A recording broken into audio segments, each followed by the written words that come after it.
Doctor ہما کس number 15۔ ہما اور اس کی ماں گھر آ گئے اور سامنے کا منظر نہایت عمدہ تھا۔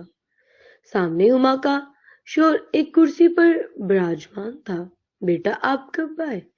وہ بس انٹی، میری زندگی آپ کے پاس قیام پذیر ہے تو میں سوچا کہ زندگی کے پاس رہنا چاہیے۔ اس پر ہما کے چہرے پر عجیب سی چمک آ گئی تھی۔ وہ خود کو دنیا کی خوش قسمت لڑکی سمجھ رہی تھی، اور وہ تھی بھی، کیونکہ اس کا شوہر اس سے بہت پیار کرتا تھا۔ انور بس دیکھے جا رہا تھا اپنی خوبصورت سی بیوی کو۔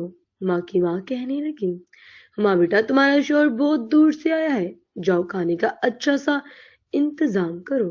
آنٹی آپ فکر نہیں کریں، میں ادھر ہی ہوں جب تک ہما ادھر ہے، آپ کے پاس ہے۔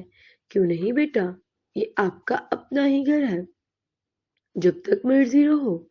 چلو ٹھیک ہے، میں فریش ہو جاؤں۔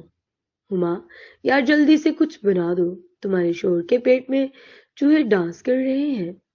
انور کے جانے پر ہما کی ماں نے سمجھایا کہ بیٹا اچھے لوگ قسمت سے ملتے ہیں اور ان کو ہمیشہ اپنے پاس رکھنا ہمارا ہنر ہے۔ ہما نے اس وقت سوچ لیا تھا کہ وہ اس قیمتی ہیرے کی حفاظت کرے گی۔ تھوڑی دیر بعد سب کھانے کے ٹیبل پر موجود تھے۔ ہما کا بھائی، ابو، ماں اور اس کا شوہر۔ ہما نے بریانی بنائی تھی، کیوں بریانی اس کے شوہر کی پسندیدہ خوراک تھی۔ عمر آج کل کون سی کلاس میں پڑھ رہا ہے؟ انور بھائی، میں نے میٹرک کے امتحان دینے ہیں۔